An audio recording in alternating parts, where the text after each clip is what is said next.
create an organization, global, to create bridges for young people that I didn't have to work on. Believing in humanity, but with action and saying we must hold ourselves accountable and we must do better. We must do better. Comment regarde-t-on le monde aujourd'hui et qu'est-ce qu'on veut qu'il devienne? Comment est-ce qu'on l'imagine?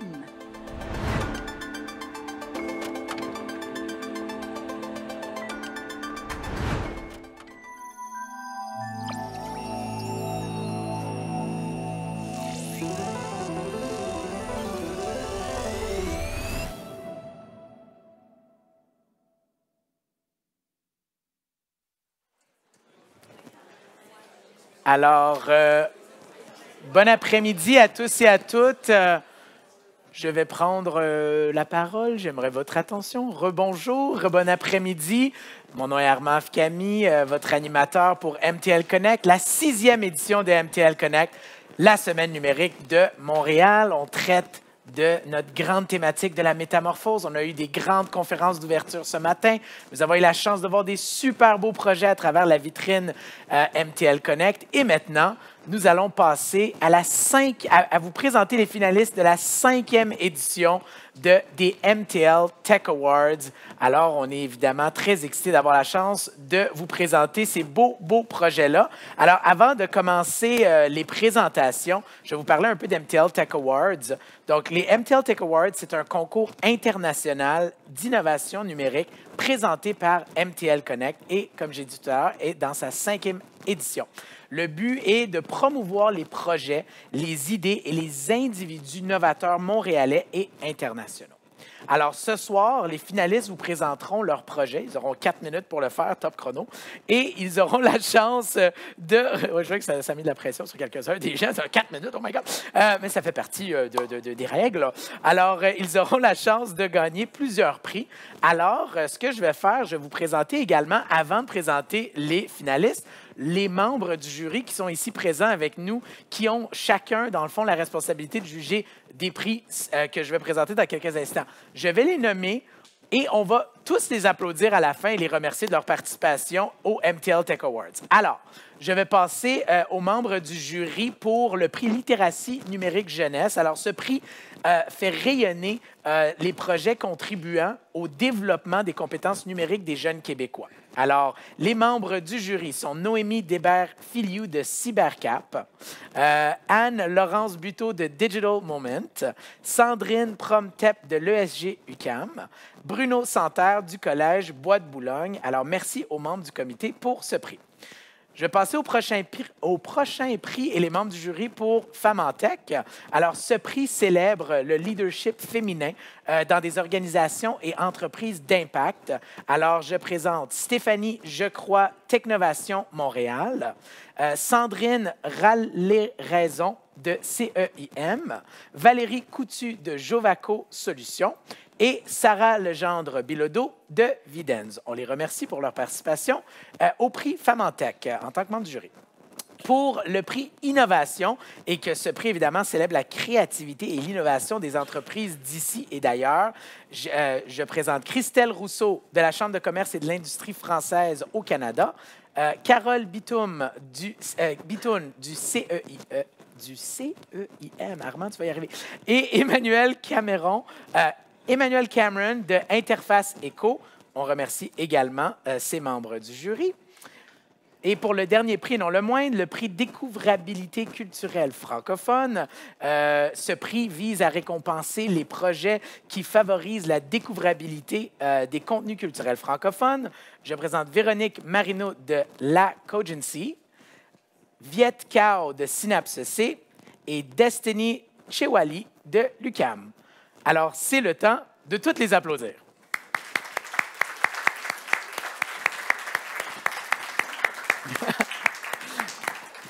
Merci beaucoup aux membres du jury de faire partie de ce bel événement de la 5e édition des MTL Tech Awards. Alors, on ne pourrait pas avoir un événement de cette ampleur-là dans le cadre de MTL Connect sans avoir de partenaires de prix magnifiques. Alors, je vais les nommer.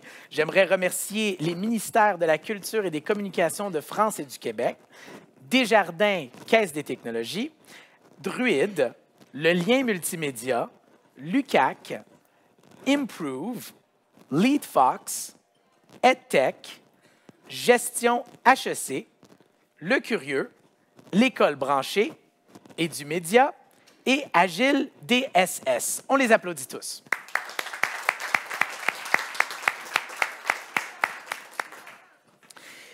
Avant de présenter le premier prix et les finalistes de ce prix, j'aimerais aussi faire une petite mention spéciale qu'il va y avoir une mention antidote de l'éloquence. Alors, parmi tous les projets finalistes du MTL Tech Awards, donc tous les projets qu'on va entendre ce soir, on va décerner une palme ou une mention spéciale pour celui ou celle dont la présentation s'est démarquée par la qualité de la langue.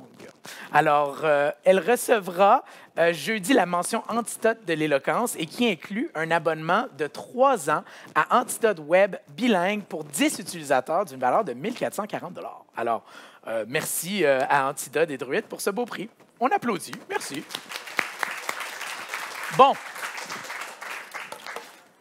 Alors, sans plus tarder, on va tout de suite partir les présentations. Alors, j'ai besoin de vous, cher public, d'encourager les différents finalistes et d'applaudir et de bien écouter leurs beaux projets.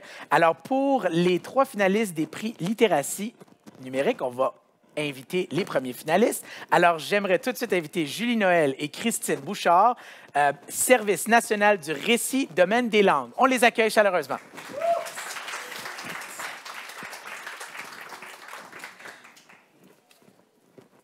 Bonjour tout le monde, bon après-midi. Je vais commencer par démentir un premier mensonge. Je ne suis pas du récit. Je m'appelle Christine Bouchard et je travaille chez Radio-Canada pour le projet MAGE, l'actualité pour les jeunes. Julie Noël, conseillère pédagogique au Service national du récit du domaine des langues. Mais justement, pour vous mettre en contexte, on va commencer avec une équation. Alors, on part avec MAGE qui s'occupe de l'actualité des jeunes, qui est produit par Radio-Canada et qui, depuis 2019, présente l'actualité aux jeunes sur leur site Web et sur les différentes plateformes sociales qui existent. On ajoute le récit. Peut-être que vous vous demandez, mais qu'est-ce que le récit? Le récit, c'est un réseau en éducation de plus de 350 conseillers pédagogiques qui sont répartis un petit peu partout dans le Québec, qui travaillent à l'intégration du numérique en contexte pédagogique. Dans mon cas, moi, c'est pour le domaine des langues en français. Et on additionne la chaire de recherche en littératie médiatique multimodale de l'UQAM. Et qu'est-ce que ça a donné? Ça a donné une collaboration extraordinaire. Alors, lors de notre première rencontre, je m'en rappelle, en 2020, on a tout de suite constaté le grand potentiel pédagogique pour l'enseignement et l'apprentissage en salle de classe, que ce soit au primaire, au secondaire, et ça fait plusieurs formations qu'on donne. Je vous dirais même, la formation générale aux adultes peut y trouver son compte, la francisation, l'adaptation scolaire. C'est vraiment, pour moi, ça a été un véritable coup de cœur quand j'ai vu les vidéos de MAGE. C'est de la qualité de Radio-Canada et c'est vraiment une belle ressource pour le monde de l'éducation. Alors, on a décidé de travailler ensemble pour bien équiper les enseignants du Québec, mais je vous dis, c'est aussi accessible là, pour les gens franco du Canada. Donc, qu'est-ce qu'on a créé concrètement? Bien, on a commencé par créer une espèce de grand guide qui allait recenser toutes les possibilités, toutes les modalités d'exploitation des ressources de MAGE dans un contexte d'éducation. Donc, c'est un guide pédagogique qui est disponible sur notre site Web puis qui est là pour inspirer les profs, leur donner 1001 idées de comment utiliser nos ressources en classe. Suite à ça, ce qu'on a voulu faire, c'est proposer aux profs une activité à faire à toutes les semaines. Donc, chaque semaine, le vendredi, on les invite à visionner en classe notre Minute Mage. Ça, c'est une vidéo d'1 à 2 minutes qui va parler d'une grande nouvelle qui s'est produite dans la semaine. Puis avec ça, ils ont accès à une fiche pédagogique qui va les inviter à mener une discussion en classe avec leurs élèves et à co-construire avec eux leur compréhension de différents sujets d'actualité, puis plus largement à apprendre à s'informer. À ce jour, il y a plus de 100 fiches pédagogiques et donc 100 vidéos, activités à réaliser en classe sur le site de Mage. Alors, pourquoi c'est unique? Bien, c'est parce que ça soutient vraiment les enseignants dans le développement des compétences pédagogiques en interdisciplinarité. C'est sûr que là, il y a le français, mais il y a le nouveau programme Culture et citoyenneté québécoise où on a fait des liens. Et je veux dire, ça touche aussi à d'autres disciplines. Et naturellement, les fameuses dimensions de la compétence numérique que les jeunes vont avoir besoin tout au long de leur vie. Si je pense à la citoyenneté québécoise, pas citoyenneté, je voulais dire la citoyenneté à l'ère du numérique, la pensée critique, la culture informationnelle qui est un élément vraiment important, le potentiel du numérique pour l'apprentissage, la production de contenu et c'est aussi inclusif. On parlait ça répond à des besoins diversifiés de clientèle diversifiée. C'est unique également parce que ça allume les jeunes sur une panoplie de sujets diversifiés, que ce soit dans la grande actualité, comme ici vous voyez, c'est quoi la bande de Gaza, que ce soit de l'actualité, mais qui est plus près de nous, comme par exemple, qu'est-ce que la journée vérité-réconciliation, ou encore sur des enjeux qui sont plus sociétaux, comme ici, on parle de neurodiversité. Puis finalement, c'est unique aussi parce que ça éveille l'esprit critique des jeunes, puis ça leur montre à être critiques face à ce qu'ils voient sur Internet en termes de contenu vidéo. Alors qu'on sait qu'il y a 70 % des jeunes de 7 à 17 ans qui sont régulièrement sur les réseaux sociaux, c'est des compétences qui sont pour nous vraiment essentielles à acquérir. Les retombées, bien, en 2023, 1 500 000 visionnements ont été vus des vidéos. Et il y a une séquence d'apprentissage qui a vu le jour, une demande du milieu dans la région du Saguenay-Lac-Saint-Jean où on les a accompagnés et dans le fond, à réfléchir sur le temps d'écran. Alors, gros sujet présentement d'actualité. Et le titre vient des élèves. Les écrans mangent mon temps, point d'interrogation.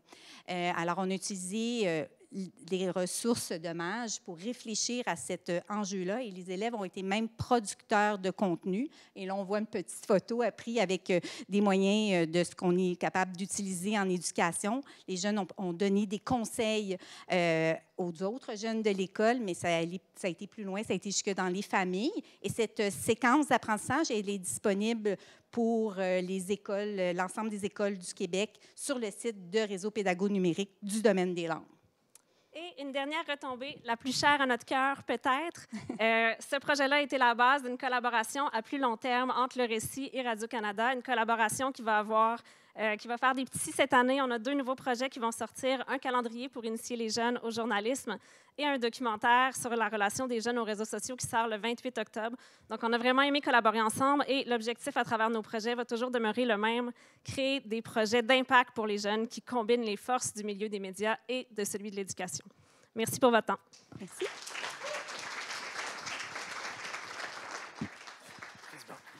C'est bon. Yeah, good job. Merci Julie et Christine. Alors, on va tout de suite enchaîner avec le 2e projet finaliste pour le prix littératie numérique. Alors, sans plus tarder, j'invite Renaud Robitaille et Sylvain Gervais de la Polyvalente de Charlesbourg à nous présenter leur projet. À vous de jouer.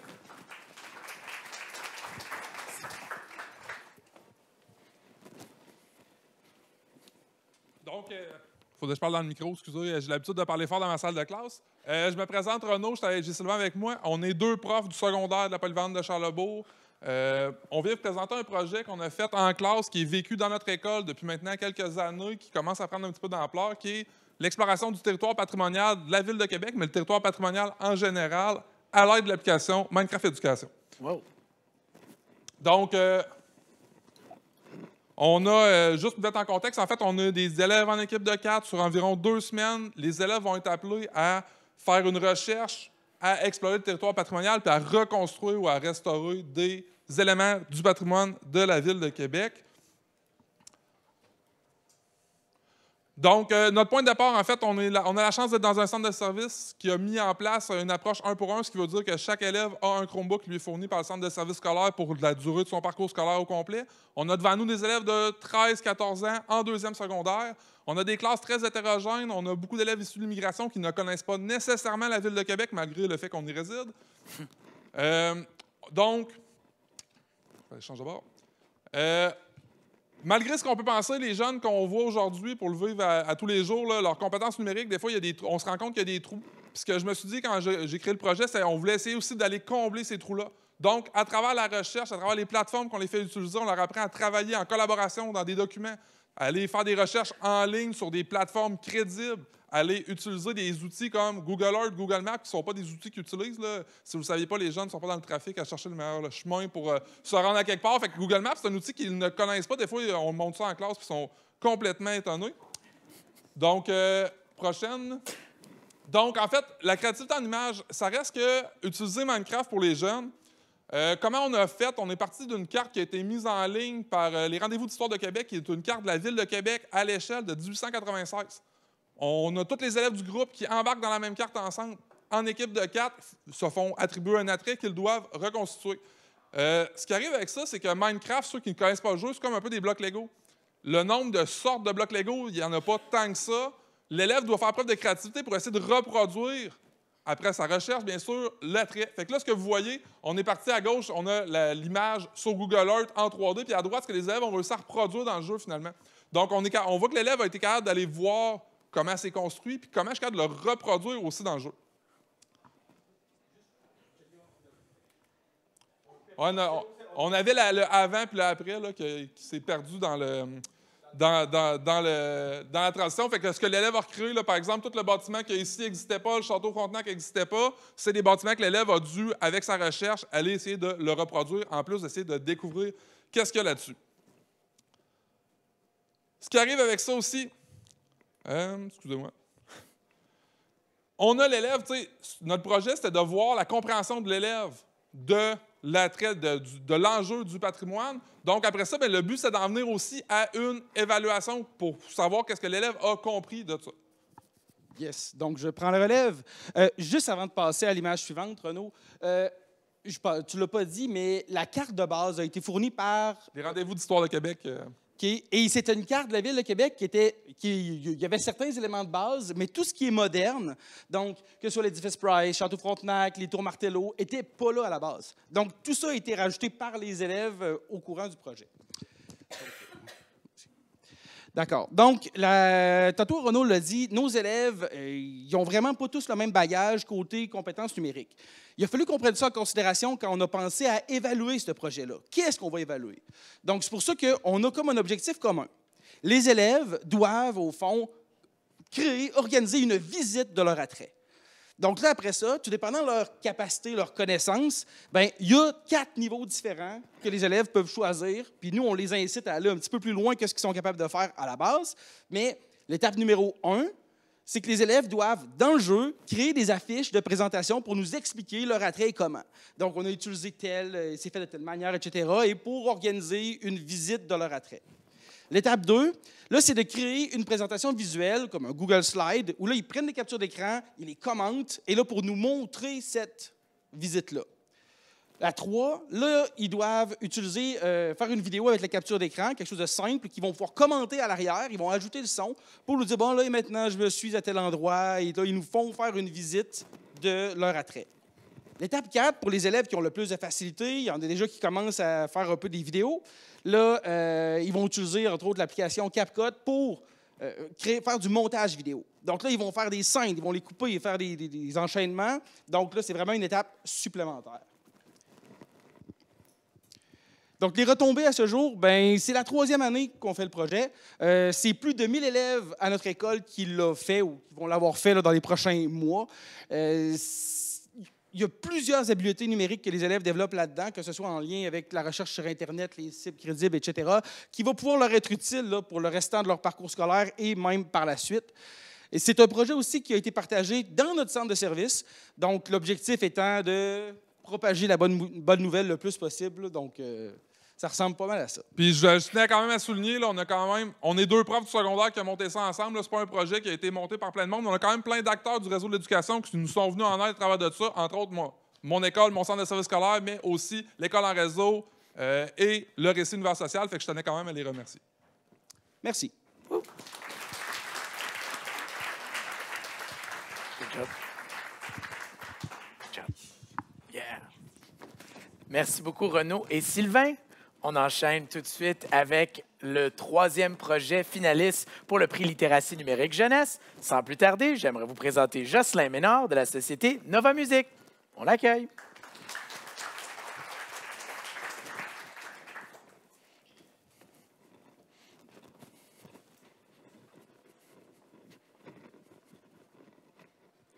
Ça va me prendre un clic. J'arrivais bien déterminé.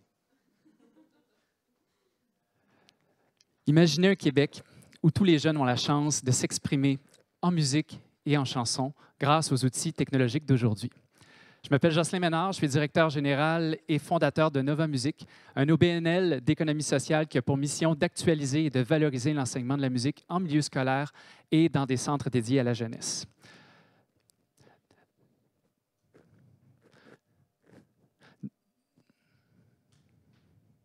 Nova Musique a été fondée en 2022 pour stimuler la créativité des jeunes, accompagner dans l'apprentissage des outils numériques de production musicale et initier à la chanson francophone québécoise.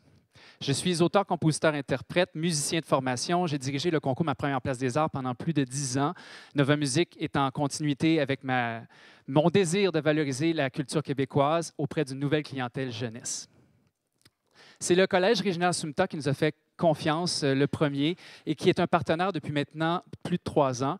Nous avons développé notre offre de service avec une formation destinée aux enseignants de musique afin d'apprendre le logiciel live d'une compagnie allemande qui s'appelle Ableton, qui produit un logiciel de production musicale utilisé partout dans le monde professionnellement par des artistes et que nous utilisons dans tous nos projets.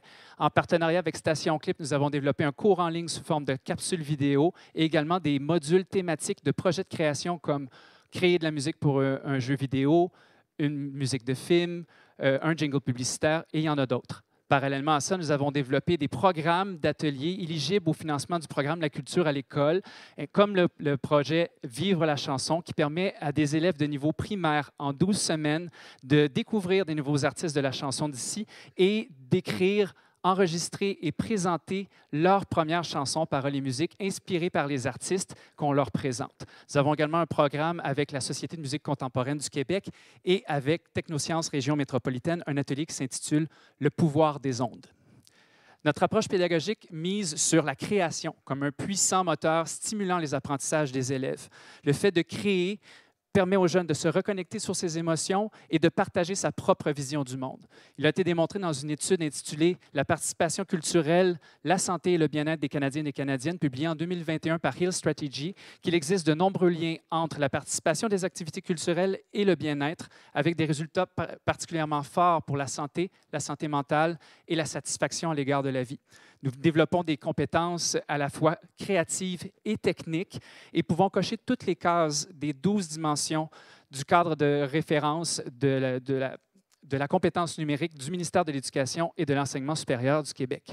Le fait de présenter une création devant la famille, devant la classe, devant les amis, apporte énormément de valorisation au niveau de l'estime de soi et nous contribuons également en distribuant des certificats d'accomplissement et des autocollants Nova Musique qui fait un malheur auprès des jeunes du niveau primaire.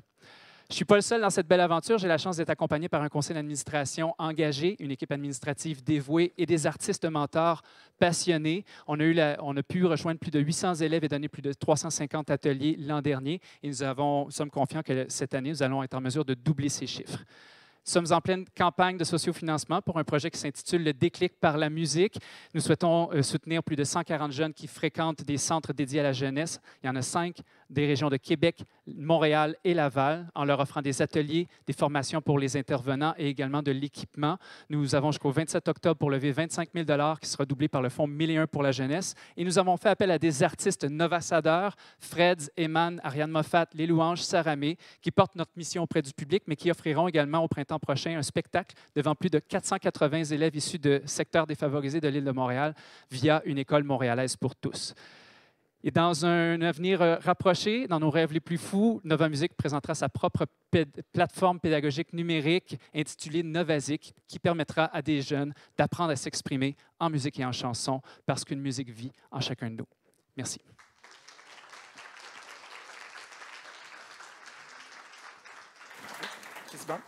Yes.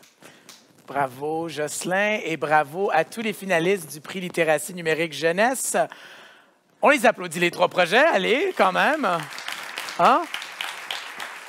Vous allez avoir la vie difficile, chers membres du jury, parce que c'était 3 super beaux projets. On enchaîne tout de suite avec la prochaine catégorie, les prix Femmes en Tech.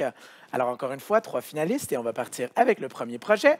J'invite tout de suite Anne-Sophie Paquet du projet BIA Éducation.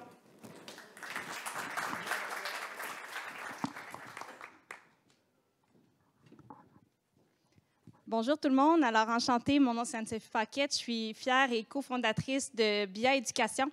Et je tiens à remercier le jury de nous avoir sélectionnés pour être finalistes aujourd'hui dans le prix Femmes en technologie. On est particulièrement fiers d'être finalistes dans cette catégorie, principalement parce qu'on est une entreprise dirigée par des femmes et tous nos employés sont des femmes. Alors, je vous remercie pleinement. Sans plus tarder, je vous présente notre entreprise BIA Éducation. BIA Éducation, quelle est notre mission? C'est d'accélérer le transfert des connaissances scientifiques afin d'assurer votre qualité des soins que vous recevez grâce à vos professionnels de la santé. En d'autres mots, ce que ça veut dire, c'est que si aujourd'hui, tout le monde ici dans la salle, vous allez consulter votre médecin, votre physio, votre chiro, si vous arrivez à avoir un rendez-vous avec eux, tout le monde ici, 33 % d'entre vous vont recevoir des soins qui ne sont pas recommandés par la science. Un peu choquant, n'est-ce pas? Pourquoi? En fait, c'est devenu mission impossible pour les professionnels de la santé d'être à jour scientifiquement. Pourquoi? Parce que la quantité de publications scientifiques est phénoménale et grandissante année après année. C'est rendu impossible pour eux de se tenir à jour scientifiquement, alors il faut les aider. Qu'est-ce que ça fait, en fait? C'est que ça peut prendre jusqu'à 17 ans avant que la science se rende en clinique, et donc à vous, à vos proches, à vos familles, à vos enfants. Chez BIA, on est fiers d'avoir conçu une solution, le BIA Assistant. Qu'est-ce que le BIA Assistant? Le BIA Assistant est un outil d'aide à la décision basé sur la science et supporté par l'intelligence artificielle. C'est un outil qui est supporté par des données scientifiques de qualité, mais surtout, ce qui nous différencie, c'est la façon dont on est intégré dans les outils, les logiciels de santé existants aujourd'hui. Parce qu'on le sait, les professionnels de la santé n'ont pas le temps et ils n'ont pas envie d'avoir une autre application à gérer, une autre fenêtre sur leur logiciel. Il faut être intégré de façon fluide dans leur logiciel existant. L'autre chose qui nous différencie de façon vraiment importante, c'est la personnalisation des informations scientifiques que l'on envoie aux professionnels de la santé. Notre outil est capable de détecter exactement le profil du patient en temps réel pendant la consultation et d'envoyer les recommandations scientifiques dont le patient a besoin. La proposition de valeur chez BIA Éducation, c'est simple, c'est de faciliter la vie des professionnels de la santé à vous donner des soins basés sur la science. C'est d'éviter et d'économiser des coûts majeurs pour l'État, jusqu'à plus de 20 milliards de dollars au Canada, pour assurer qu'on évite de faire des soins inefficaces dus à des recommandations non basées sur la science, mais surtout d'assurer une équité dans les soins pour que tout le monde ici ait accès à des soins basés sur la science. BIA Éducation, c'est une entreprise qui génère déjà des revenus d'environ 500 000 $ et on est assez confiant que d'ici 2026, on va générer plus de 3 millions de revenus récurrents.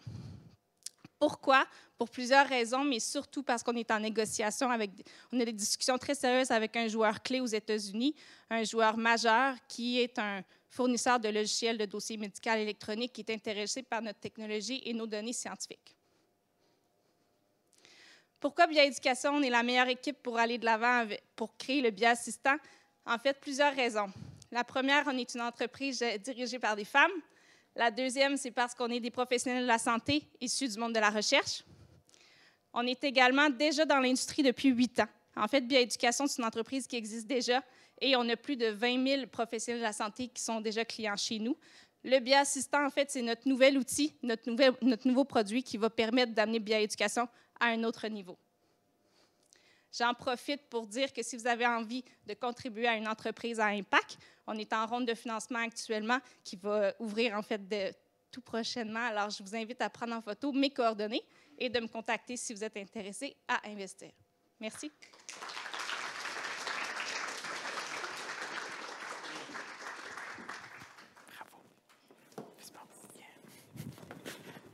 Merci beaucoup, Anne-Sophie. Alors, sans plus tarder, j'inviterai tout de suite la deuxième finaliste pour les prix Femmes en Tech à me rejoindre sur scène. Alors, j'invite Doria Boukeroufa de RX Tutor Inc. On l'accueille.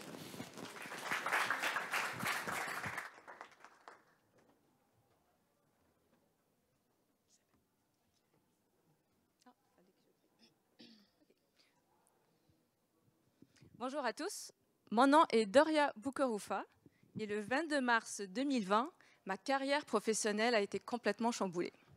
Alors à ce moment-là, je suis pharmacienne propriétaire du Jean Coutu qui se trouve dans le centre Eaton. Ça fait à peu près 10 ans que je suis là, que je bâtis mon équipe. J'avais aussi lancé une OBNL qui s'appelle Tennis pour tous, qui est une école de tennis pour les enfants issus des milieux défavorisés, immigrants et nouveaux arrivants. Donc, en ce 22 mars 2020, le gouvernement avait annoncé la fermeture des centres commerciaux à cause de la pandémie Covid-19. Le lendemain, moi, je me suis retrouvée toute seule à travailler dans un centre commercial désert. J'avais dû mettre à pied mes 40 employés. En 24 heures, j'avais perdu 95% de mon chiffre d'affaires. Et dans les mois qui ont suivi, les 10 années d'équité que j'avais bâties. Alors, on peut imaginer qu'au mois de septembre de cette même année, le moral n'allait pas très très fort. J'étais, la vérité, au bord d'une certaine dépression. C'est à ce moment-là que mon conjoint, Grégory Whiteside, me dit « Let's go, on va au lac Saint-Jean passer un week-end pour se changer les idées ». Mais ça n'allait pas vraiment très bien. Donc, sur le chemin du retour, Grégory, lui, c'est un ingénieur en logiciel. C'est aussi un entrepreneur en technologie. Il avait bâti pendant 15 ans plusieurs startups. Donc, Greg me pose une question et me dit Doria, quel est le plus gros problème des pharmacies que tu pourrais régler avec un logiciel? Moi, sans hésiter, j'avais dit un logiciel pour la formation des assistants techniques en pharmacie. Je lui explique en fait que ça fait des années qu'on vit avec une véritable pénurie de main-d'œuvre, que pour avoir un assistant technique en pharmacie, il fallait embaucher quelqu'un qui n'avait aucune expérience et le former sur le tas. C'est quelque chose qui pouvait prendre plusieurs mois. Alors, le déclic a eu lieu et nous avons passé les 8 heures de trafic à peaufiner l'idée. Et je suis arrivée à Montréal avec RX Tutor dans ma valise et bien déterminée à lancer mon entreprise. Alors, RX Tutor aujourd'hui est présent dans 300 pharmacies, un peu plus de 300 pharmacies. Ça leur permet de sauver 80% de temps au niveau de la gestion et de la formation. Ceci peut représenter des mois de travail. Et la première pharmacie qui utilise RX Tutor toujours, c'est ma pharmacie. En fait, j'utilise et je teste toujours les produits avant de les déployer dans les mains des clients. Et je m'assure ainsi que la solution répond bien aux problèmes.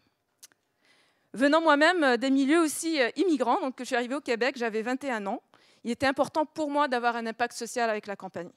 À ce moment-là, j'ai lié des partenariats avec des associations communautaires pour faciliter l'intégration et le recrutement des candidats issus de l'immigration dans nos pharmacies. Alors, pour débuter RX Tutor, j'avais utilisé la démarche MVP. La vérité, mon premier produit était basé avec Google Forms, tout simplement. Et j'avais intégré ainsi la base entrepreneuriale d'HEC Montréal en janvier 2021.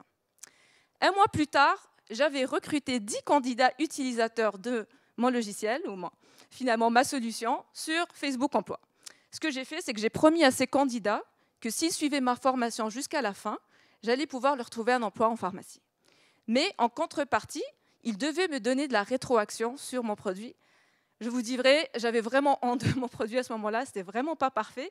Et c'était la meilleure façon pour moi de continuer et m'assurer d'améliorer le produit parce que je devais suivre leur cadence. 2 mois plus tard, j'avais généré mes premiers revenus parce que je les avais tous placés. Et c'est ce qui m'a permis finalement d'avoir la première place au pitch final de HEC, donc de l'incubateur. Et en moins de 6 mois, finalement en 6 mois, l'entreprise était déjà profitable. Par la suite, évidemment, comme je vous ai dit, on est à peu près dans un peu plus de 300 pharmacies, toutes bannières confondues. L'année passée, j'étais fière vraiment d'avoir concrétisé un partenariat de distribution avec le groupe Jean Coutu. Et ceci m'a finalement amené à être finaliste du prix Femmes d'affaires du Québec dans la catégorie Petite entreprise l'année dernière.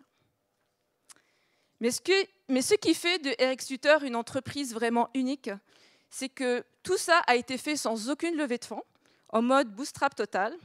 J'ai aussi mis aucun budget en marketing et je n'ai aucune équipe de vente. Je ne peux pas tout vous dire pourquoi.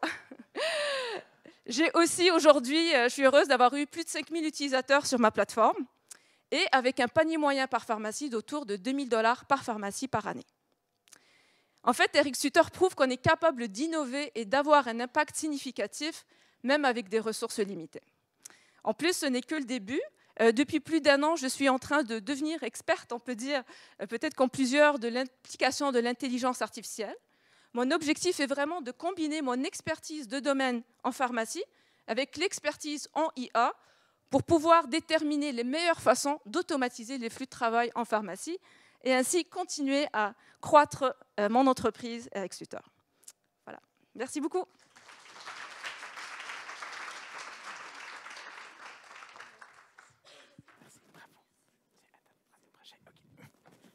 Merci beaucoup et bravo, Doria. Je vais tout de suite enchaîner avec le 3e projet. Je vais tout de suite enchaîner. C'est moi aussi qui essaie d'avoir le prix éloquence. Je ne l'ai pas gagné. Alors, 3e projet pour les prix Femmes en Tech. Sans plus tarder, j'aimerais inviter Elisabeth Poirier-Defoy du projet Mobility Data.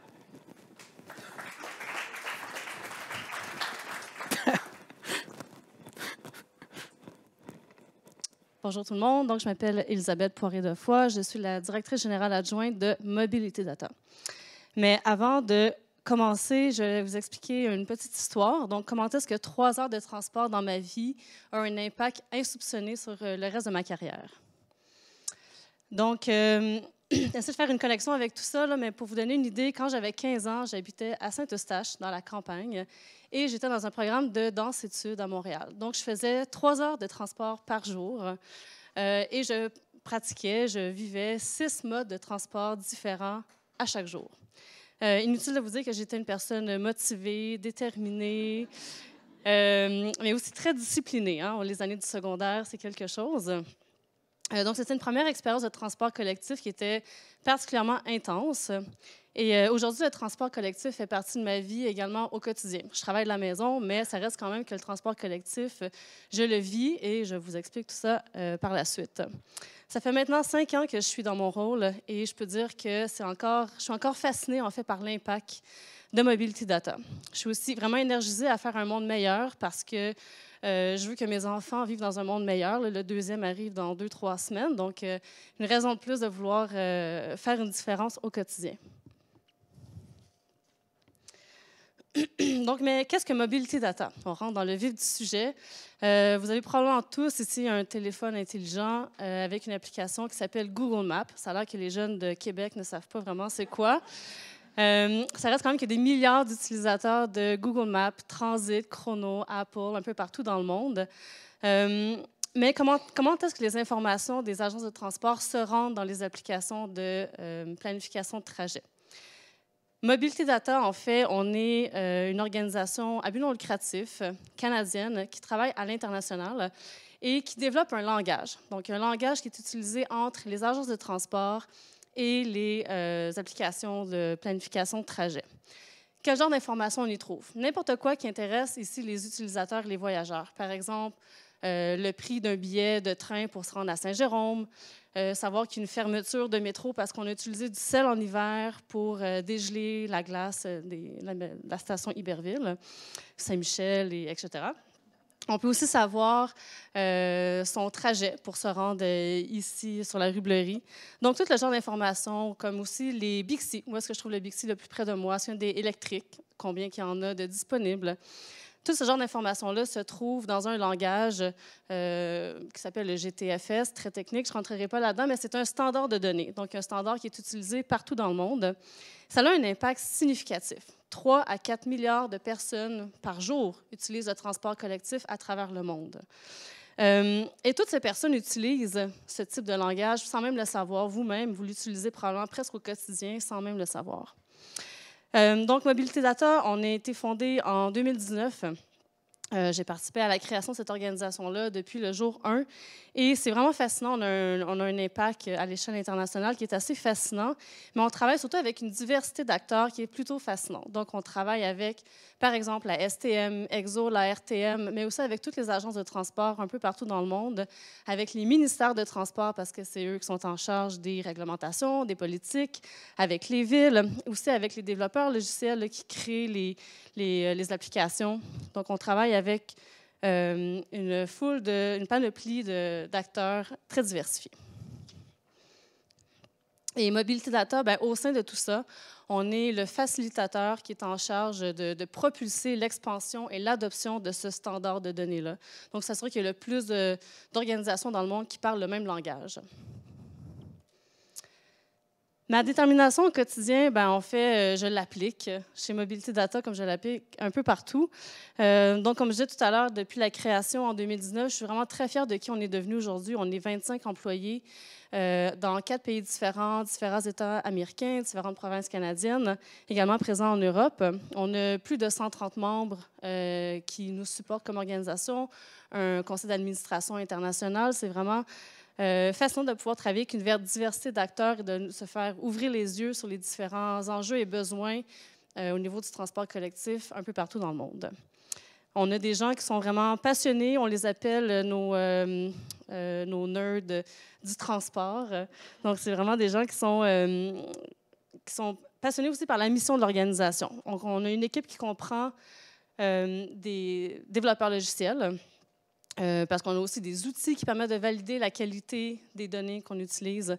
On a également des analystes de données, donc des gens qui sont capables de comprendre c'est quoi les besoins des différentes agences dans le monde pour s'assurer de bien les représenter dans le dit langage.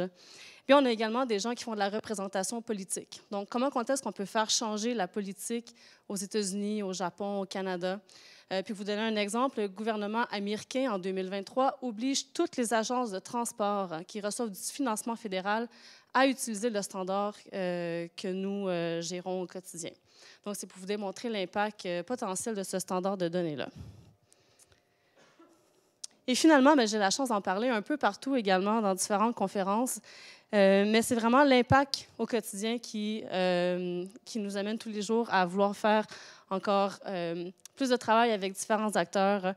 Mais c'est aussi un plaisir d'avoir créé une compagnie où c'est un milieu de travail qui est dynamique, mais qui est aussi très sain. On a un taux de rétention d'environ 98 %. Donc, vraiment une très grande fierté d'avoir pu mettre en place. Et je me vois un peu aussi comme une figure parentale pour ces gens-là parce que j'ai une empathie, une écoute, mais aussi une capacité à donner une structure et une direction. Finalement, Mobility Data, c'est vraiment unique parce que c'est un impact qui va au-delà de notre organisation. Donc, on est capable d'avoir des milliards de gens partout dans le monde qui accèdent au transport collectif via les données, que ce soit pour aller voir un médecin, que ce soit pour aller à l'université ou encore pour une petite fille qui fait du ballet pour suivre sa passion au quotidien. Et ça, j'en suis immensément fière. Merci.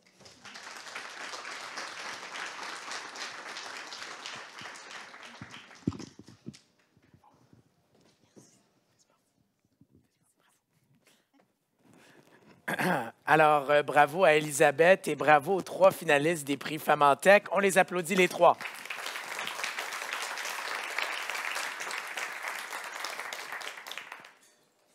On va continuer avec la prochaine catégorie et les prochains finalistes. Attendez, je vais prendre le pouls parce que là, je sais, c'est beaucoup de super contenu et des super projets, mais est-ce qu'on est toujours là, MTL Connect? Vous êtes là? Non, mais là, on en a perdu la moitié. Est-ce que vous êtes là? OK, non, ça paraît que le monde a besoin du cocktail. Ça s'en vient tout de suite après les 2 derniers prix. Ouais, yeah! Tu vois, j'ai eu un plus gros ouais pour le cocktail. On va tout de suite passer aux finalistes pour les prix en innovation. Alors, sans plus tarder, j'aimerais inviter le premier finaliste, Stéphane Côté, qui va nous présenter son projet du Collège Sainte-Anne.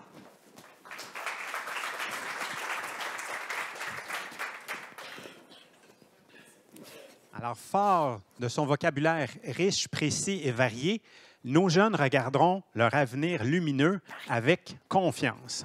Alors, je vous présente Emilia. C'est une solution qu'on a mise en place il y a 10 mois seulement et qui corrige les productions écrites pour les enseignants. Donc, on va régler un problème qui est vieux comme la nuit des temps. Problème numéro 1, ça prend 16 minutes à un prof en moyenne à corriger une production écrite. Ce 16 minutes-là génère 4 à 6 semaines d'attente pour nos adolescents qui vont devoir patienter avant d'avoir leurs résultats. Ces mêmes ados-là qui habitent depuis toute leur vie dans leur maison et qui ne se rappellent pas où est le bac à linge, on leur demande ce temps d'attente-là. Alors, on s'est dit qu'on était pour attaquer la problématique. Alors, à quoi ressemble... Il manque toutes mes animations. Alors, l'enseignante, lorsqu'elle reçoit la production écrite de ses élèves, elle reçoit la grille qui est complètement remplie. Donc, même les idées et la cohérence ont été pré-corrigées pour elle. Et ce qu'elle va faire, c'est qu'elle va lire le texte de l'élève, elle va modifier les corrections pour rapidement pouvoir laisser plein de commentaires, soit audio ou verbal, à l'élève. Ce qui va faire qu'une fois que l'enseignante a complété de corriger ses copies, on est autour du 4 minutes par copie au lieu du 16 avec Emilia, elle va recevoir une analyse très précise de son groupe pour savoir quelles sont les forces et les défis. Donc, elle ne fait pas juste assister au niveau de la correction, elle va assister aussi au niveau de la prise de décision qui va suivre. Puis si l'enseignante veut cliquer sur l'orthographe, elle va être en mesure de savoir quel genre de faute a été faite le plus dans sa classe et on détecte 38 types d'erreurs que les élèves peuvent produire. Alors ça, c'est la phase 1 qui est complétée. On a 32 enseignantes au Collège Sainte-Anne qui l'utilisent, 2500. On a corrigé plus de 6000 textes, ce qui veut dire 123 000 fautes. J'ai des fautes à vendre s'il y en a qui veulent en acheter. Là. Je peux faire des packages. On a décidé d'attaquer le problème en aidant nos profs en premier, parce qu'on aurait pu faire une solution pour aider les élèves à apprendre comment faire des productions écrites. On a investi 1400 heures de recherche dans ce domaine-là, et ce 1400 heures-là nous a fait découvrir 6 manières d'apprendre qui est beaucoup, beaucoup, beaucoup plus rapide que ce qui existe dans les données probantes ou dans la réalité de la classe actuelle. Donc là, je vais vous parler de la phase 2 qui va commencer à être développée en septembre de l'année prochaine. Donc, l'enseignante, une fois qu'elle va avoir corrigé, elle va dire « Voici ce qui se passe dans ma classe ». Puis, ce qu'on voulait faire, ce n'était pas créer une école où les élèves étaient tous derrière leur ordinateur en train de clavarder avec rien. Excuse-moi, l'IA, je viens de t'insulter. Mais on voulait des interactions entre les personnes. Et là, MTL Connect, je t'avertis, la prochaine diapo est vraiment laide, mais vous allez comprendre pourquoi. Donc, je vais seulement vous donner 3 de mes solutions qu'on a trouvées parmi les 6 les plus payantes. La première, c'est qu'il faut offrir un choix à l'élève d'une tâche complexe et non d'un exerciceur. On l'a mesuré, ce n'est pas suffisamment payant sur l'engagement, et à travers laquelle les élèves vont gagner en confiance. Alors, comment on fait pour faire ça? Donc, l'élève, il reçoit son résultat, les commentaires de son prof, ça va lui dire tu as 3 choix, Philippe, est-ce que tu veux travailler sur ton accord du groupe du nom? Tu devrais gagner 6 de plus avec ça. Veux-tu travailler sur l'adaptation? Tu devrais gagner 3 de plus avec ça. Et ces calculs-là, on en génère plus de 12 500 pour réussir à fournir cette information-là à l'élève. L'élève, il se lance, il dit oui, je vais faire l'accord dans le groupe du nom. Et là, on connaît toutes les anciennes productions écrites de Philippe. Donc, on est capable de savoir sa position dans le groupe, savoir, disons, qu'il est en 10e position, c'est-à-dire qu'il y a 9 personnes qui peuvent l'aider, puis tous ceux qui sont en dessous, qu'il peut aider. On a essayé de les matcher ensemble, ça a été un échec cuisant. On a essayé de se battre avec les élèves pour dire « Oui, va voir ce coach-là, il est bon pour toi. » Il était comme « Lui n'a pas été fin avec moi il y a 3 ans, fait que je n'irai pas le voir. » Donc, on a fait ça. Là, je t'avais averti que c'était pour être laid. Donc, c'est un sociogramme. Ça nous indique l'élève 3 en haut, l'élève 1 veut travailler à 85 % avec l'élève 3. Puis si je regarde l'élève 3 ici, il ne veut pas travailler avec cet élève-là. Donc, un sociogramme, c'est on va chercher la réceptivité des élèves. Ça veut dire, Philippe, il y a 9 personnes qui peuvent t'aider, tu ne le sais pas, mais il y en a 3 qui sont réceptifs. Tu veux aller les voir. Donc, l'élève reçoit une tâche complexe, c'est-à-dire le texte de d'autres élèves dans la classe qui circulent à l'intérieur du réseau social du sociogramme, c'est-à-dire la règle anti-pétage de coche. Il n'y a plus de jeunes qui pètent les plombs dans les cours parce qu'ils se font matcher avec des jeunes qui ne veulent pas travailler et qui vont se mettre à progresser. Donc, ils aident des personnes, ils se font aider par d'autres personnes, puis quand l'enseignante retourne en production écrite, on a le turbo pédagogique qui embarque. Donc, on va dire à Philippe, bravo, tu t'es amélioré de 5 et en plus, tu as aidé 3-4 élèves à progresser. Alors, fort de son vocabulaire riche, précis et varié, l'élève regardera avec confiance vers un avenir plus lumineux et dans le processus, on va sauver nos profs de français aussi. Merci beaucoup pour votre écoute.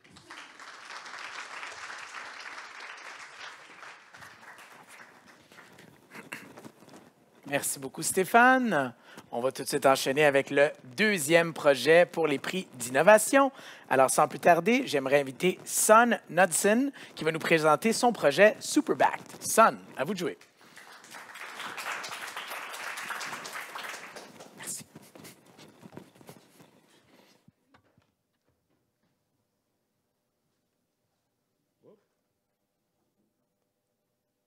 Est-ce qu'on a des slides? On switch? OK, on va recommencer ça dans quelques instants. Vous pouvez passer le micro à Marie. OK, on recommence. Rebonjour, on va éditer ça. Pour le deuxième projet en prix d'innovation pour les finalistes de MTL Tech Awards, j'ai le plaisir de vous présenter nul autre que Marie Lavoie et son projet Carway. On accueille Marie!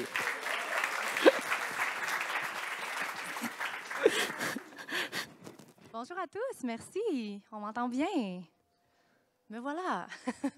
Avant de commencer, je me présente Marie Lavoie. Je suis une fière ambassadrice autochtone à Montréal Connect pour une deuxième année consécutive. Également, je suis cofondatrice et PDG de Carway, une entreprise fièrement basée au Saguenay-Lac-Saint-Jean. Donc, je suis aussi une professionnelle de santé qui a vécu une problématique. Vous l'avez vu, qui a vécu une problématique terrain, un problème en fait qui est grandissant, qui est encore d'actualité, qui touche nos systèmes de santé. Et ce problème, c'est la paperasse administrative. C'est plus de 30 millions d'heures que les médecins canadiens passent à faire de la paperasse. Ça n'a juste pas de bon sens. Il est vraiment temps qu'on fasse quelque chose pour leur redonner ce temps précieux. Puis pour qu'en tant que patient aussi, on ait plus d'accès aux médecins et qu'on puisse vraiment connecter avec eux. Donc, la mission chez Carway, c'est vraiment de faciliter l'expérience des professionnels de santé en libérant leur temps, en fait, en leur libérant des tâches administratives. Imaginez un médecin qui est capable de voir 4 patients de plus par jour. C'est énorme. Donc, c'est possible de le faire avec la solution qu'on a créée. Carway a été fondé en 2022 et depuis le début qu'on se base justement sur l'intelligence artificielle pour proposer la meilleure des solutions pour répondre aux besoins terrain. Donc, c'est une plateforme que le professionnel utilise et qui génère sa note en moins de 10 secondes, qui lui permet également d'être jusqu'à 70 % plus efficace. On est conforme également aux normes de cybersécurité au Québec. Donc, comment ça fonctionne? C'est en fait le professionnel de santé qui prend la plateforme. Ça peut être sur son cellulaire, sa tablette, son ordinateur. Par la suite, la rencontre avec son patient est écoutée. Il y a une transcription qui est produite mot à mot en temps réel. Et c'est à ce moment que Carway fait intervenir l'intelligence artificielle pour générer la note médicale qui, par la suite, se transfère dans leur dossier médical électronique. Donc, ça vient vraiment s'insérer dans le workflow quotidien. C'est pour ça qu'il y a vraiment beaucoup de médecins qui l'ont adopté, ça, et ça rapidement. Aussi, je dois mentionner qu'on est fiers de fonctionner en français québécois, donc on est en mesure de comprendre tous les accents québécois, en plus d'être disponible dans plus de 99 langages, ce qui est important pour nous. Donc, pourquoi cette traction? Bien, en fait, on a passé 18 mois avec notre recherche et développement à la suite d'un financement qu'on a eu en région. Il y a 200 professionnels qui l'ont testé. Ensuite, on a fait aussi la version bêta. On a lancé, en fait, en juin de cette année et on est déjà rendu à plus de 1000 utilisateurs. Pourquoi ça grossit rapidement? C'est que le professionnel de santé rentabilise son investissement en moins de 2 jours. On a un taux de conversion de 25 %. Notre équipe est de 17 personnes, la majorité basée au Saguenay. C'est vraiment une équipe qui s'occupe de faire le produit et l'autre partie s'occupe de faire les sales et le marketing. Par la suite, prendre en considération aussi qu'on est 3 cofondateurs, puis il y a 2 cofondateurs là-dedans, moi incluant, qui ont une expérience en fait déjà dans l'intelligence artificielle et la santé dans une entreprise new-yorkaise avant de créer Cœur Oui. On vient de gagner le concours Innover au féminin du Saguenay, finaliste aussi des jeunes entreprises de l'année de la Chambre de commerce du Québec. Et jeudi, on va savoir si on est récipiendaire du prix du gala Hippocrate et peut-être du Montreal Tech Award dans la catégorie Innovation. On a aussi un projet en novembre, en fait, avec l'un des CIUS les plus innovants au Québec, en partenariat avec KPMG et Microsoft. Donc, restez à l'affût sur ce projet-là. Donc, voilà, ma mission vraiment personnelle, c'est de continuer à avoir de l'impact dans le système de santé. Je suis vraiment passionnée de la santé, passionnée de ce qu'on peut faire avec la technologie, l'intelligence artificielle. Donc, venez me parler. Merci.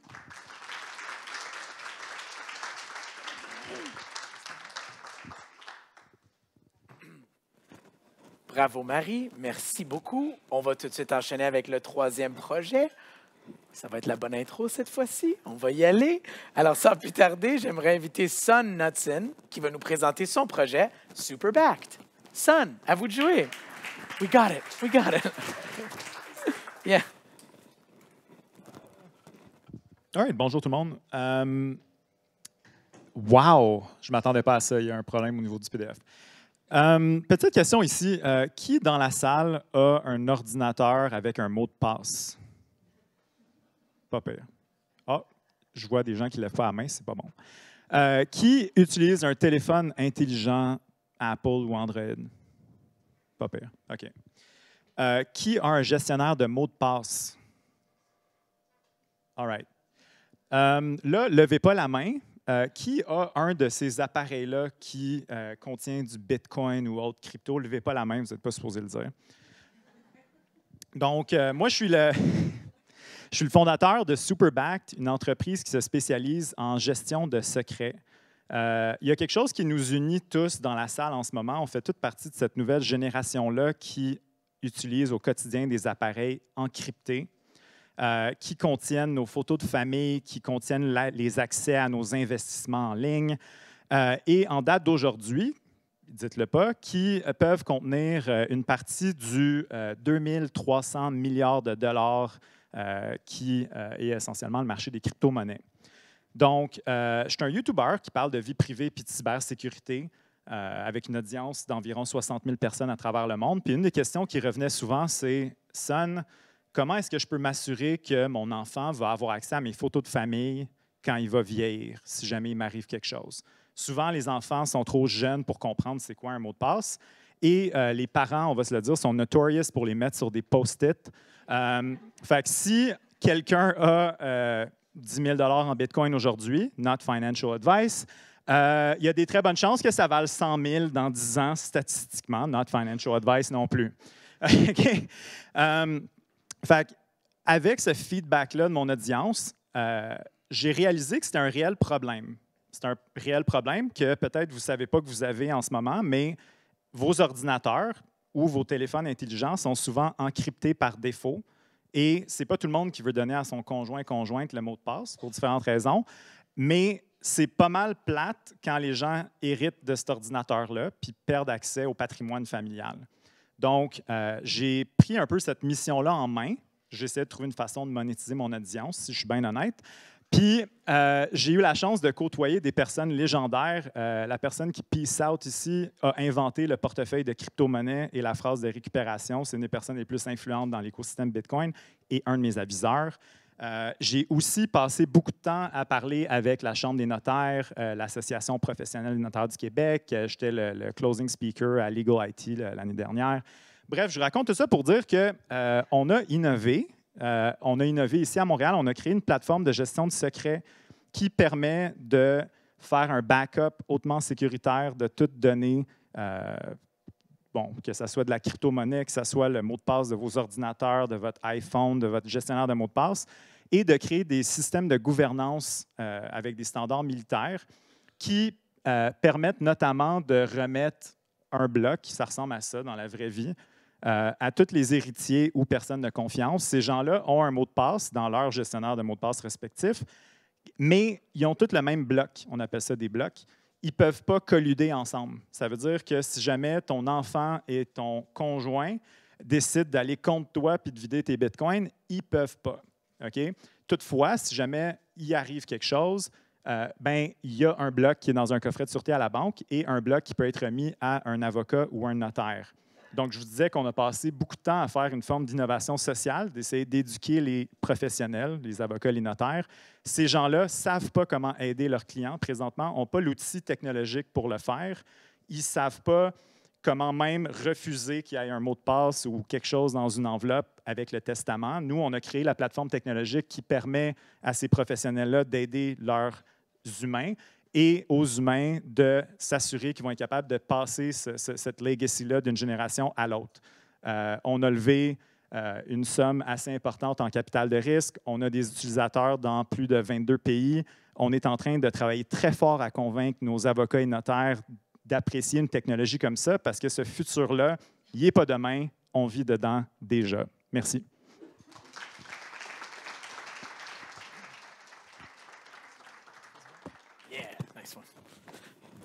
Merci beaucoup, Son. Et encore une fois, on applaudit les 3 finalistes des prix d'innovation pour les MTL Tech Awards. Bravo.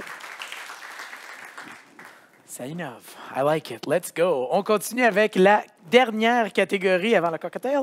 Et non la moindre, on a encore 3 finalistes pour les prix finalistes découvrabilité que je vais présenter à l'instant. Alors, sans plus tarder, j'inviterai le premier finaliste, Marek Blottière de la Société des arts technologiques. Marek!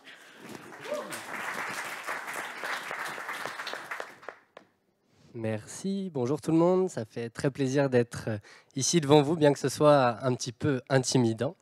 Mais pour commencer, je voulais vous parler de mon petit frère. J'ai un petit frère qui a 10 ans et il joue à Roblox, il adore ça. Et moi, je me demande comment faire pour l'intéresser aux arts numériques.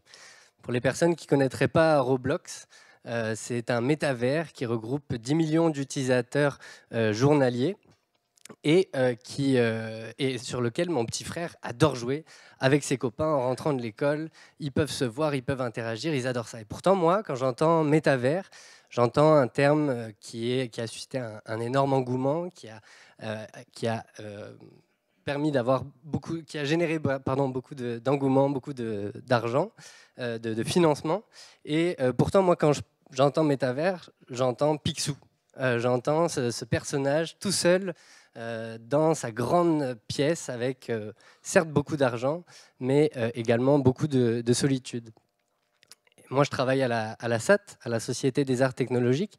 Et à la SAT, on aime bien transformer des technologies, les métamorphoser. Par exemple, je pense au métavers. En 2020, on a lancé Satellite, qui est notre métavers dédié à la culture, le seul métavers logiciel libre qui est uniquement dédié à la culture au monde. Et on a accueilli beaucoup d'artistes en résidence, on a accueilli des conférences, on a eu des musées qui nous ont demandé de faire leur double numérique. Je pense au musée Pointe-à-Caillère, par exemple. Et pourtant, dans ce métavers, on se sent très seul, encore une fois. Il n'y a pas beaucoup de vie.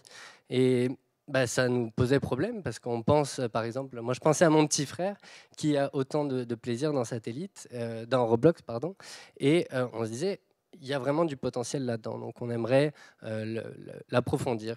Puis là, on a rencontré Michel Lemieux. Michel Lemieux, c'est, pour les personnes qui ne le connaîtraient pas, c'est un artiste qui a eu le Grand Prix du Conseil des arts du Canada, qui a passé sa vie à œuvrer à décloisonner les arts numériques, à le rendre plus accessible à un plus large public. Et un public qui lui manquait, c'était un public jeunesse. Alors on s'est rencontrés, on a discuté un petit peu avec lui pour adapter sa caverne. Il a développé une caverne dans Satellite. Et on ne voulait pas faire un espace vide, encore une fois. Donc, on est allé directement voir des jeunes d'une classe de secondaire 4 et 5. Et on leur a dit, si vous deviez développer votre espace, votre métavers, qu'est-ce qu'il y aurait dedans? Et donc, ils nous ont demandé de se voir, de pouvoir voir leurs collègues. Ils étaient ensemble dans une classe.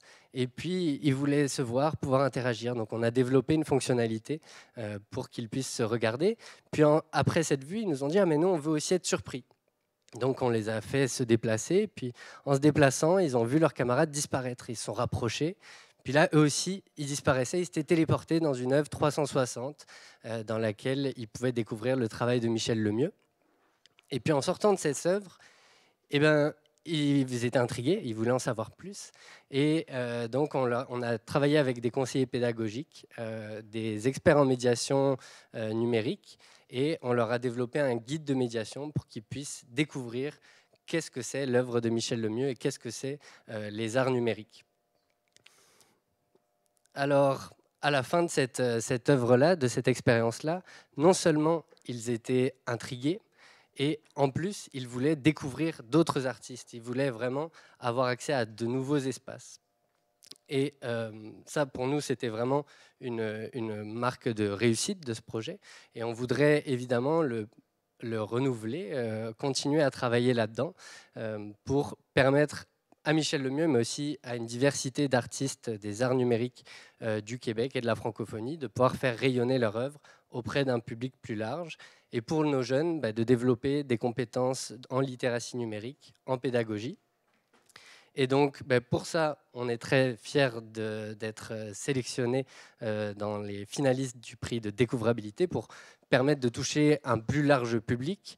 Et puis, si vous êtes enseignant et que vous cherchez également à amener vos classes dans des espaces, ou que vous êtes un musée et que vous souhaiteriez développer des doubles numériques de vos expositions, eh bien, vous pouvez nous rejoindre, demander votre visite ou visiter notre site Satellite.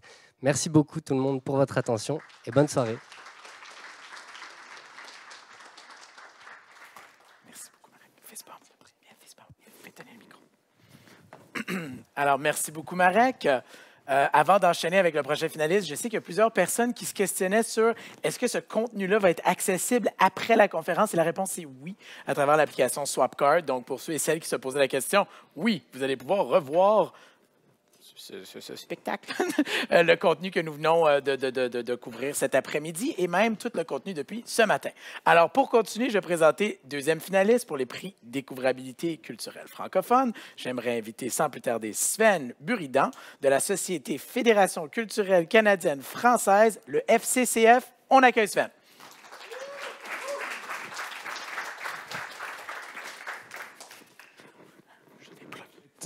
Est-ce que vous m'entendez? Oui. Moi, je vais être plate parce que je ne vous présente pas un projet, je vous présente une initiative en 4 minutes, chaud bouillant. OK. Alors, donc, je m'appelle Sven Buridan, je suis gestionnaire de projet à la Fédération culturelle canadienne française, la FCCF pour les intimes, et je gère un projet qui s'appelle l'accélérateur TADA. Une initiative lancée en 2022 qui a pour mandat de stimuler les partenariats entre le Québec et la francophonie canadienne et acadienne en situation minoritaire pour le secteur des arts et de la culture. Initiative soutenue par le Secrétariat du Québec aux relations canadiennes SQRC. Quand on travaille avec la francophonie, il y a beaucoup d'acronymes. Alors, avant de commencer, on va faire un détour par les mathématiques. Schéma de gauche, vous voyez 2 lignes droites parallèles entre elles et on dit qu'elles se rejoignent en un point situé à l'infini. Alors si on regarde le visuel de droite, eh bien oui, tout est une question de perspective. Sans perspective, point d'horizon. Alors je vous demande de garder ça dans un coin de votre tête et je vous en reparle dans exactement 3 minutes. Ok, alors l'accélérateur TADA, c'est un carrefour de collaboration artistique et culturelle. Alors une offre de services, faciliter le réseautage, l'arrimage de partenariats et la recherche de financement. Oui, pas de chocolat, pas de bras, pas de chocolat. 2 axes de déploiement, mise en mouvement de la culture des données. Bah oui, parce que si on parle de découvrabilité, on s'entend que la donnée, c'est essentiel. Donc là, on se situe dans le champ numérique. Mais c'est aussi la circulation des expertises culturelles à travers le pays sur le terrain organisationnel. Donc là, on n'est pas seulement dans l'info nuagique, on est aussi sur le plancher des vaches. Et on sait que sur le plancher des vaches, pour le secteur artistique et culturel, ça va pas très bien.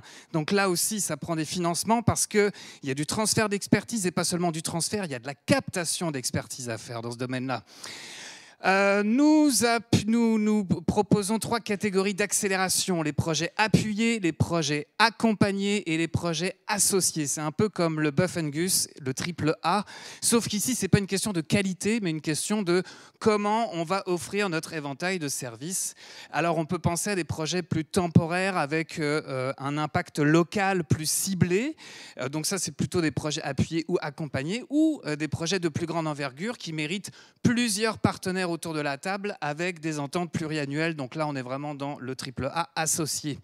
Vous avez vu en haut à gauche, data, tada, data. Bon, c'est un petit jeu comme ça. Alors, l'accélérateur TADA se termine théoriquement fin mars 2025. Ouh.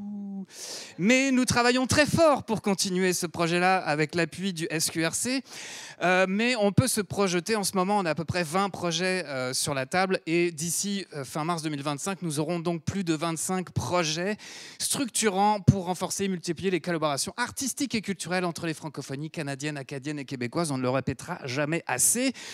Il faut penser que plus de 25 projets, en fait, c'est quand même les 2/3 qui concernent directement tout ce qui est lié à la découvrabilité.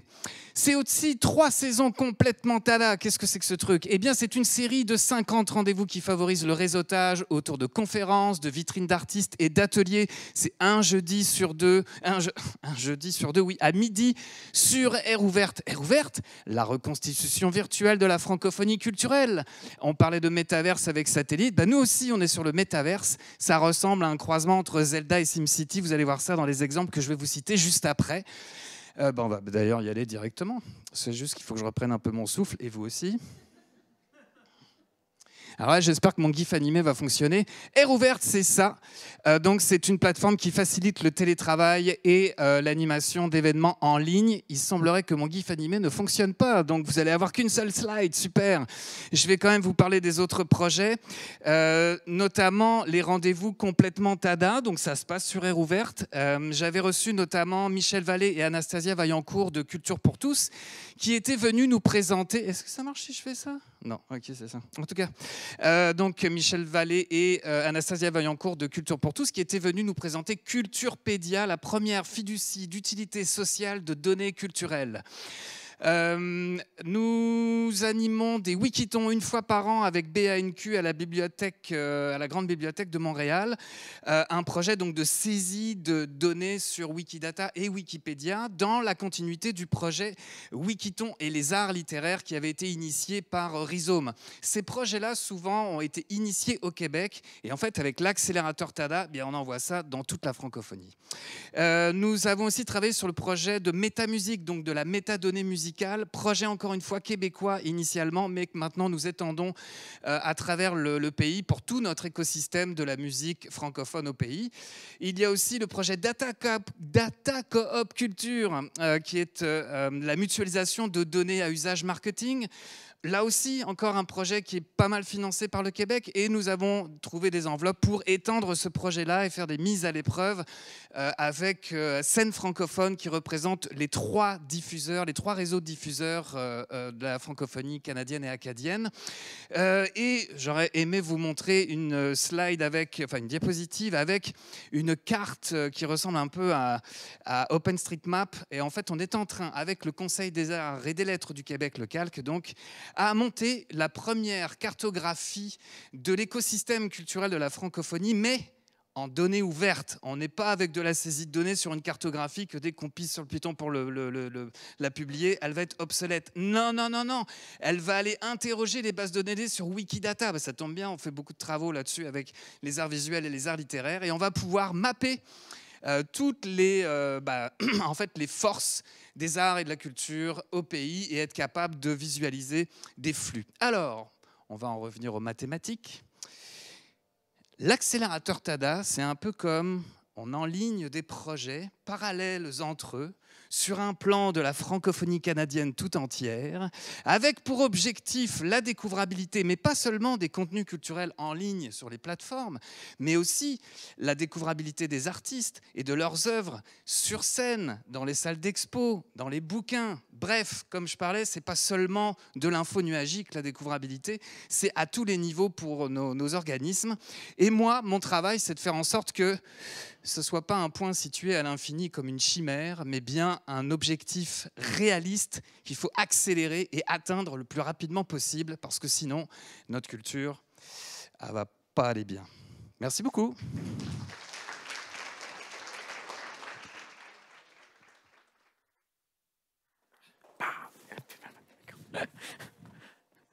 Merci beaucoup, Sven.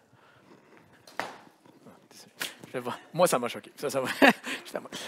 On continue avec la dernière présentation des MTL Tech Awards, dernière et non la moindre. Encore une fois, 3e finaliste pour les prix de découvrabilité culturelle francophone. J'aimerais tout de suite accueillir, sans plus tarder, Mariana Gianelli de SPAC AE.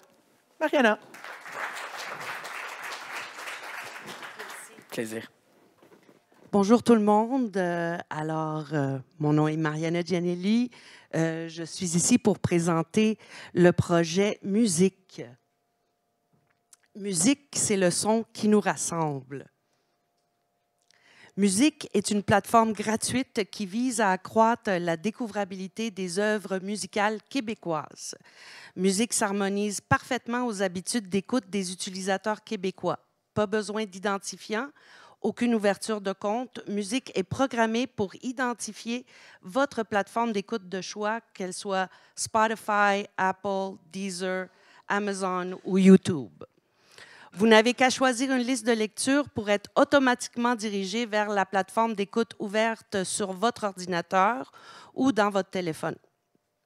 Alors, nous avons un problème de découvrabilité au Québec. Les chiffres de l'OCCQ affirment que sur les 10 000 titres les plus écoutés au Québec, un maigre 5 % sont des œuvres d'artistes québécois francophones.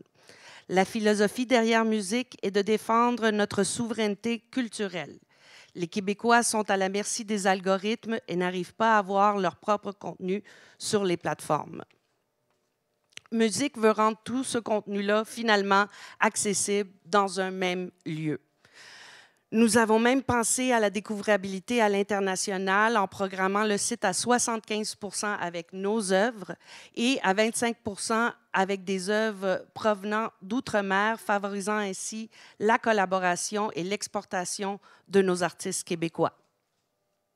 En 2025, nous lancerons 150 listes de lecture qui contiennent chacune de 30 à 50 titres, programmés par des humains, experts et passionnés par nos artistes québécois. Il y en a pour tous les goûts, que vous soyez nostalgique ou que vous soyez à la recherche d'artistes émergents. Telles les grandes plateformes d'écoute, vous serez en mesure de choisir par genre ou ambiance, ce qui présente un parcours familier à l'utilisateur. Les retombées pour les artistes québécois sont grandes, leur permettant d'aller chercher plus d'abonnés et conséquemment plus de public à leur spectacle. Musique veut devenir la référence franco-musicale et promouvoir notre culture. Musique, c'est le son francophone qui nous rassemble. Merci pour votre écoute et bonne conférence.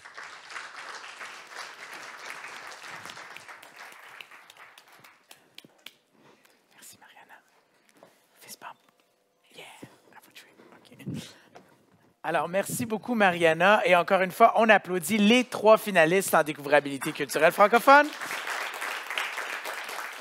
Et une belle main d'applaudissements à vous tous, membres du jury, audience, et à tous les finalistes. On s'applaudit, hein? On a réussi. On est passé à travers de super beaux projets. Et bien, merci à vous tous d'avoir été ici en si grand nombre pour cette première journée de MTL Connect. Alors, avant de passer au 5 à 7, j'ai environ 30 minutes d'allocution. Non, c'est pas vrai. Juste une petite directive de plus avant de vous présenter le 5 à 7 et les directives pour les entrepreneurs / startups. Et également pour ceux qui sont des investisseurs qui sont ici présents dans la salle, je vous inviterai à aller au Lab Connexion qui est au fond là-bas pour qu'on vous donne un autocollant. Autocollant investisseur, autocollant startup. Comme ça, quand on est en 5 à 7, bien, ça va permettre de mousser les connexions MTL. Alors, je vous inviterai à aller au Lab Connexion pour aller retrouver votre petit autocollant. Et sans plus tarder, je vous invite tous et toutes à monter au 8e étage. Petite note, le 8e étage, il y a seulement un ascenseur qui donne accès. Ça prend un accès spécial, alors il y a juste essayez pas avec les autres ascenseurs. Il y a quelqu'un de l'équipe MTL Connect qui va vous aider à monter. Et le 5 à 7 de ce soir est présenté par la Foundry et l'Université de Québec à Chicoutimi. Alors, mon nom est Armand Afkami. Merci d'avoir été des nôtres pour la présentation des finalistes des MTL Tech Awards. Rendez-vous jeudi PM pour le dévoilement des gagnants. Merci à tous et à toutes. Bonne soirée. Bon 5 à 7. Bye!